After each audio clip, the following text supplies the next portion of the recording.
Hello ಎಲ್ರಿಗೂ ನಮಸ್ಕಾರ. Welcome to my mini vlog. Sankranti ಹಬ್ಬ ಅಂತೂ ಮುಗಿಯಿತು. ಸಂಕ್ರಾಂತಿ ಹಬ್ಬದ ದಿನ ಶ್ರೀರಂಗಪಟ್ಟಣದಲ್ಲಿ ಲಕ್ಷ ದೀಪೋತ್ಸವ ಇರುತ್ತೆ. ನನಗೂ ನೋಡಬೇಕು ಅಂತ ತುಂಬ ಆಸೆ ಇತ್ತು. ಬಟ್ ಎಳ್ಳು ಬೆಲ್ಲ ಎಲ್ಲ ಹಂಚಿ ಹೋಗೋದಕ್ಕೆ ಸಾಧ್ಯವಾಗಿರಲಿಲ್ಲ. ನೆಕ್ಸ್ಟ್ ಡೇ ಸ್ವರ್ಗದ ಬಾಗಿಲು ಓಪನ್ ಇರುತ್ತೆ.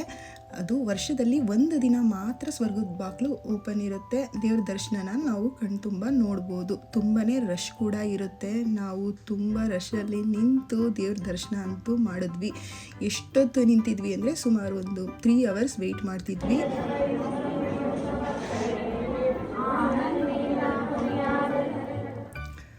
ವೆಯ್ಟ್ ಮಾಡ್ತಾ ವಿಷ್ಣು ಸಹಸ್ರನಾಮ ಎಲ್ಲ ಹೇಳೋಕ್ಕೆ ಶುರು ಮಾಡಿದ್ರು. ದೇವ್ರ ದರ್ಶನ ಮುಗಿಸ್ಕೊಂಡು ದೇವ್ರನ್ನ ಕಣ್ತುಂಬ ನೋಡಿಕೊಂಡು ಹೊರಗಡೆ ಬಂದ್ವಿ.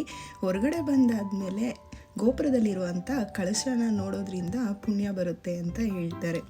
ಹಾಗಾಗಿ ಗೋಪುರದಲ್ಲಿರೋ ಕಳಶನೂ ಕೂಡ ದರ್ಶನ ಮಾಡಿ ಹೊರಟಿದ್ವಿ. ವಿಡಿಯೋ ಇಷ್ಟ ಆಯಿತು ಅಂದರೆ ಲೈಕ್ ಮಾಡಿ, ಫಾಲೋ ಮಾಡೋದನ್ನು ಮರಿಬೇಡಿ. Thank you for watching.